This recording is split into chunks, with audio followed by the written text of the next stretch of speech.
예수님은 그리스도시요 살아계신 하나님의 아들이십니다. 오늘 말씀에서 음, 2번 반복되는 말이 있습니다. 이스라엘 백성들이 광야에 있을 때 그들의 모든 가정, 그것을 뭐로 표현하냐면 36절에서 그 모든 행진하는 길에, 그 모든 행진하는 길에, 38절에도 그 모든 행진하는 길에 똑같이 이루어졌습니다. 오늘 설교 제목이 인생의 모든 여정 중에서입니다. 그 모든 행진하는 길인데 이것이 원어적으로는 그냥 여행하는 길입니다. 어디서 어디로 하는 모든 가정. 근데 이스라엘이 행진할 때는 성막을 중심으로 대형을 갖춰서 행진했습니다. 성막, 그 성막을 보호하면서 성막이 이끄는 대로 가면서 동시에 언제 적이 올지 모르기 때문에 그것을 보호하기 때문에 어떤 전투적인 대형으로 12지파가 하나님의 뜻에 따라서 행진했기 때문에 행진하는 길이라고 했지만은 실제로 우리가 인생을 가는 모든 길에서 이것이 오늘의 설교의 주제 제목입니다.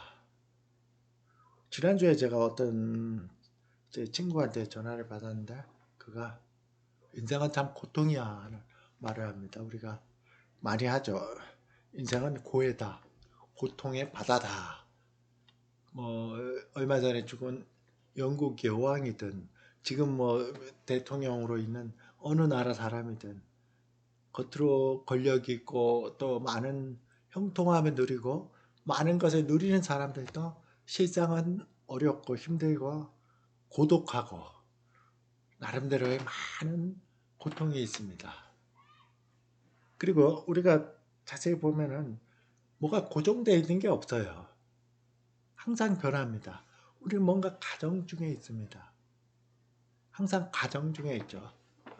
현대 신학 중에도 가정 신학이라는 게 있습니다.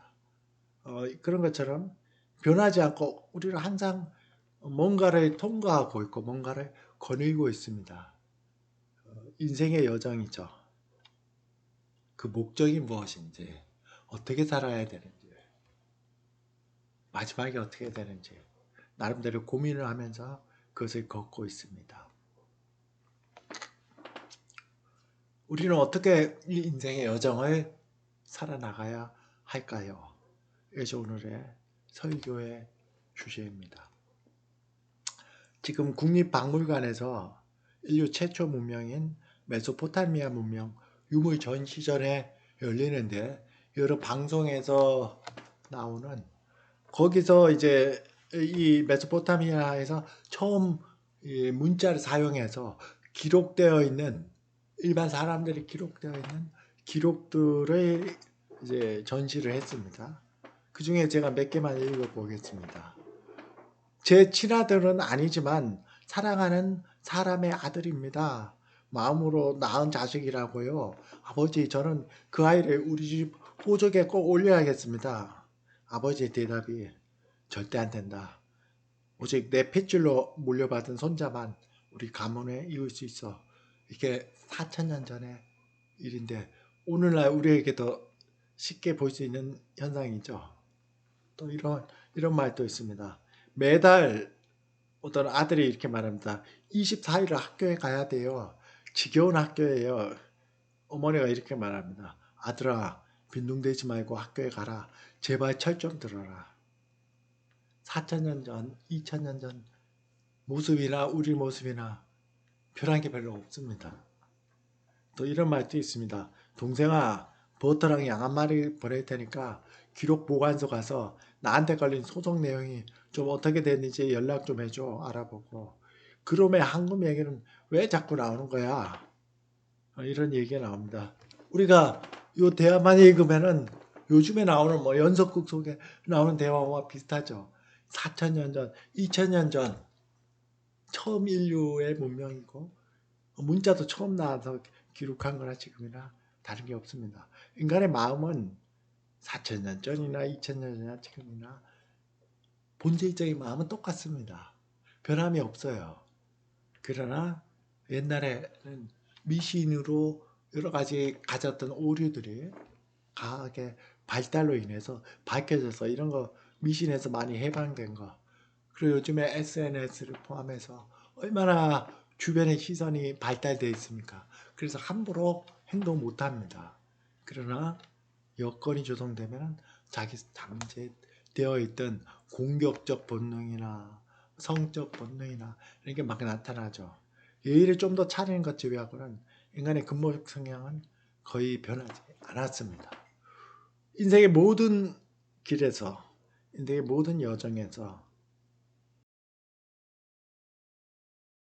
상황에 따라 변하지 않는 본질적인 것은 인간의 마음이고, 거기에 대해서 변하지 않는 하나님이 주신 원리가 있습니다.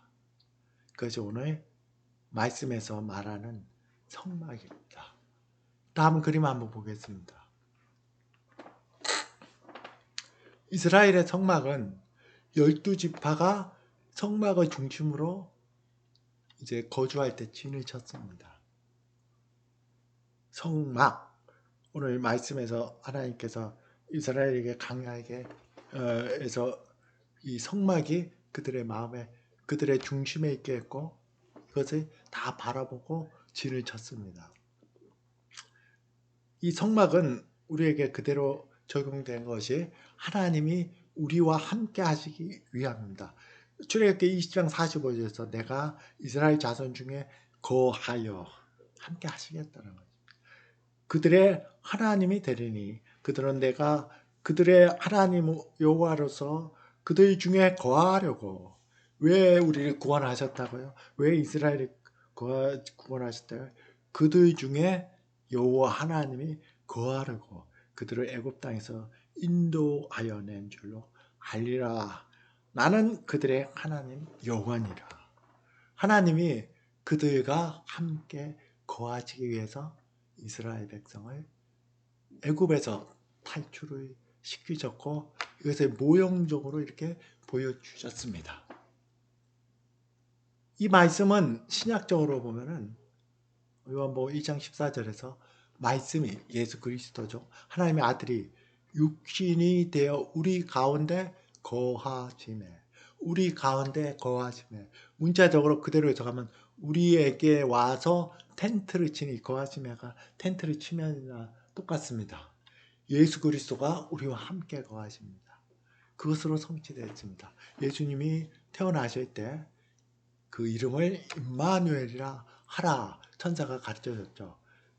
임마누엘은 하나님이 우리와 함께 하신다. 신약이 예수 그리스도 안에서 성취가 되었습니다. 이 형상은 옛날에는 이스라엘의 역사 속에 있었지만 이것을 그대로 가져온다면 여러분들의 마음입니다. 인생의 모든 여정에서 우리가 왜 이렇게 어렵고 힘듭니까? 형통하다가도 금방 안 좋은 일도 생기고, 이 세상은 코미디 같아요. 좋은 일, 어려운 일이 생겼는데 같이 막 생깁니다. 아무리 잘 나가고 형통한 사람도 고독이 있고 쓸쓸함이 있고 분노가 있고 막 힘들어요. 왜냐하면 모든 인생은 강야합니다. 크리스찬들도 애굽을 벗어나서 곧바로 약속된 가나안 땅에 이른 것이 아니라 강야를 지나야만 했습니다. 그리스도인들이 거듭나도 곧바로 영원한 안식에 들어가는 것이 아니라 이 세상이 강야처럼 무조건 힘들다는 것이 아니라 본질적으로 강야와 같이 겪어야 되는 과정 중에 있습니다. 그리고 이것은 영원하지 않습니다. 다시 이동해야 됩니다. 우리나라 일제 강점기 43년, 그게 얼마나 긴 시간이었습니까?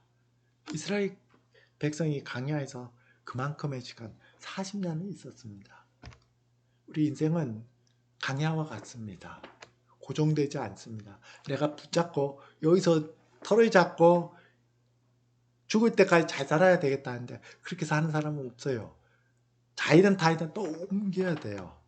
무슨 가정에 있는 것처럼 계속 지나갑니다. 나도 변하고 환경도 변하고 어디로 가는지를 모르지만 계속 흘러갑니다. 그 중심에 성막이 있어야 됩니다. 여러분들의 마음속에 예수 그리스도가 함께 거하시는 것. 이것이 오늘 우리에게 주는 최고의 교훈입니다. 다음 장을 보겠습니다. 자, 성막에 거했을 때 오늘 말씀에서 보는 것처럼 이스라엘 백성은 다 볼 수 있는 것이 구름이 성막을 덮고 있었어요. 평지니까 높은 데에서 성막이 있어야 멀리서도 보이는데 여기 이스라엘 백성이 60만이 넘었는데 그래도 구름이니까 다 보이죠. 그리고 밤에는 불이 거의 지키고 있습니다. 그런데 아침에 그 구름이 성막에 있지 않고 하늘로 위로 이렇게 솟아오르면은 하나님이 떠나라는 거구나 하고 다 텐트를 걷고 떠날 준비를 하고 떠납니다. 떠나다가 구름이 다시 성막 밑으로 내려오면은 거기서 거합니다. 아침에 일어났는데 구름이 위로 안 솟고 성막이 그대로 있으면 하루든 둘이든 뭐 열흘이든 한 달이든 거의 거합니다. 이것이 우리에게 주시는 우리 마음의 중심에 예수 그리스도가 있을 때 그리스도께서 가라고 하시는 데까지 가고 멈추라고 하시는 데까지 멈추는 것. 이것이 우리의 삶의 원리가 되어야 됩니다. 우리 교회가 있는 가정에 현관에 말씀이 있죠. 창세기 12장 1절에서 3절의 말씀. 아브라함이 그렇게 살았습니다.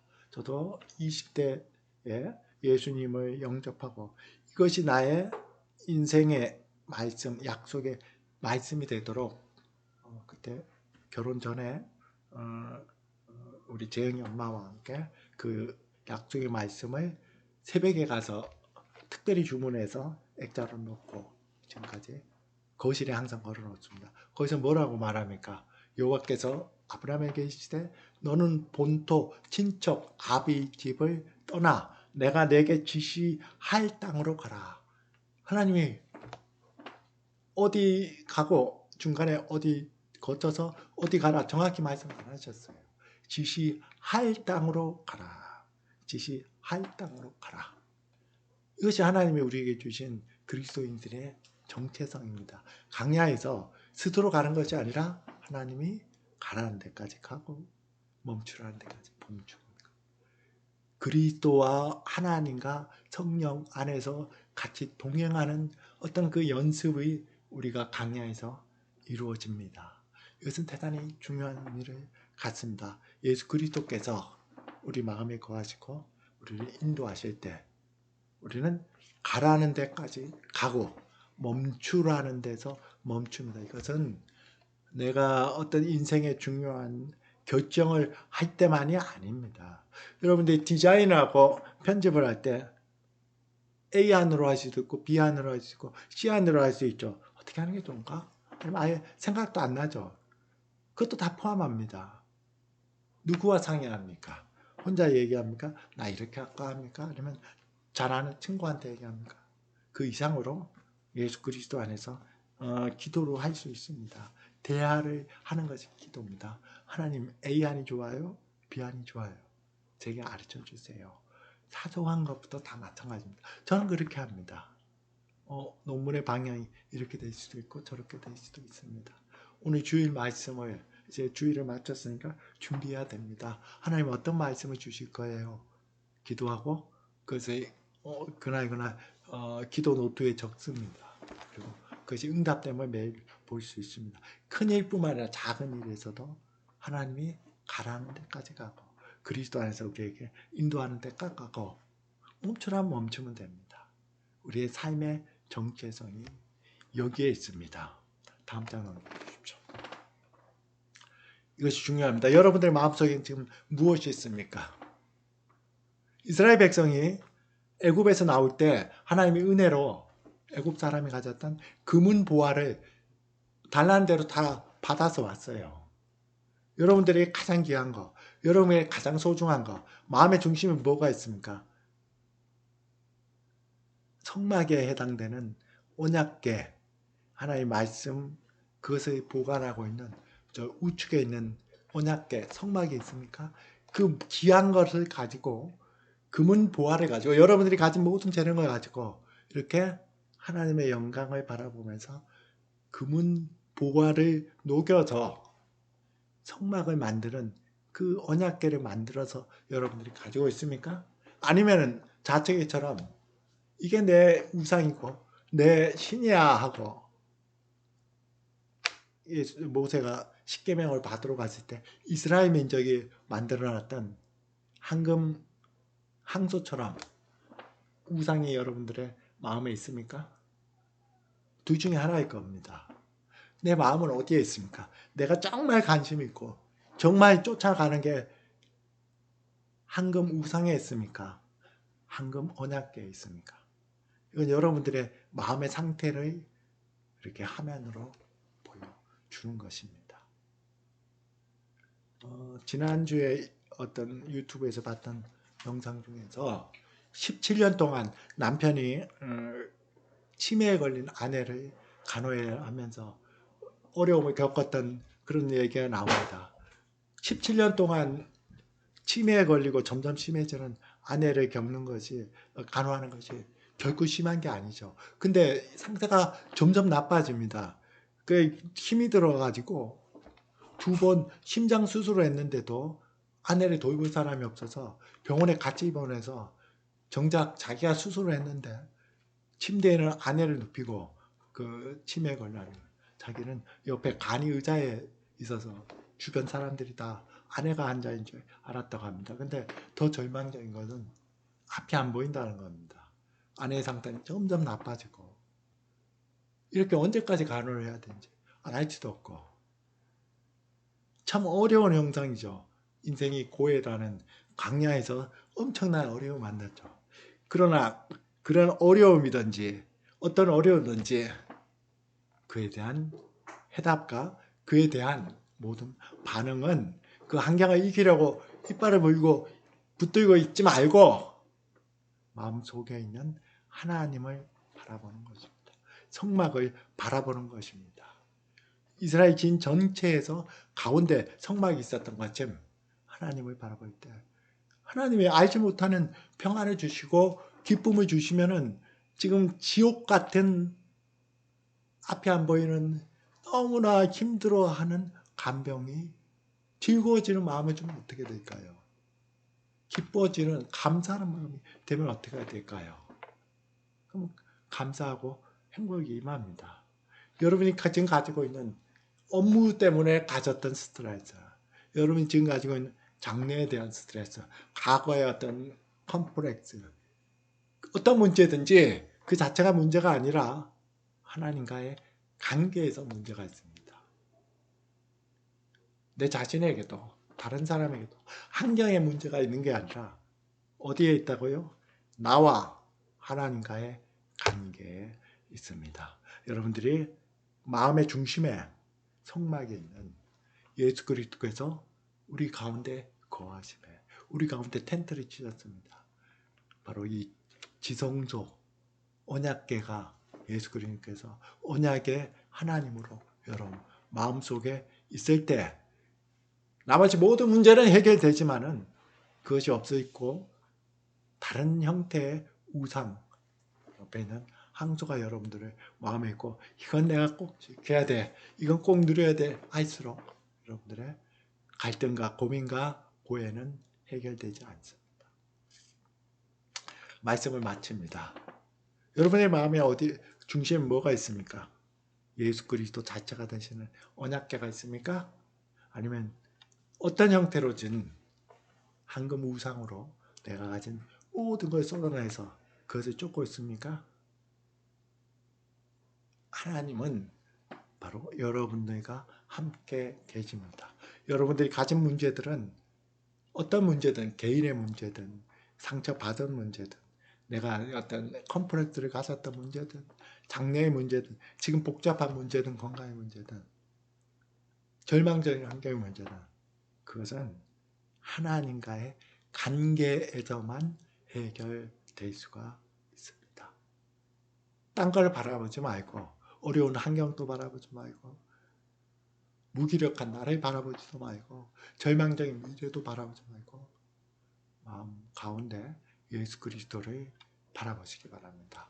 성막 가운데 있는 그리고 주님께 모든 걸 말씀드리세요. 백성들아 시시로 마음을 토하라 하는 거죠.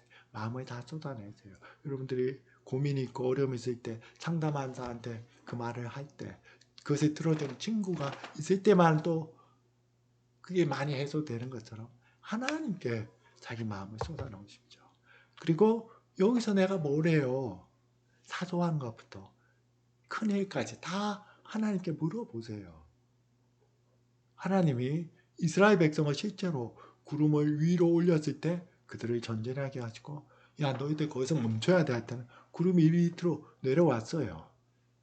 그와 똑같은 모형으로 보여줬던 하나님이 여러분들을 지켜주실 것입니다.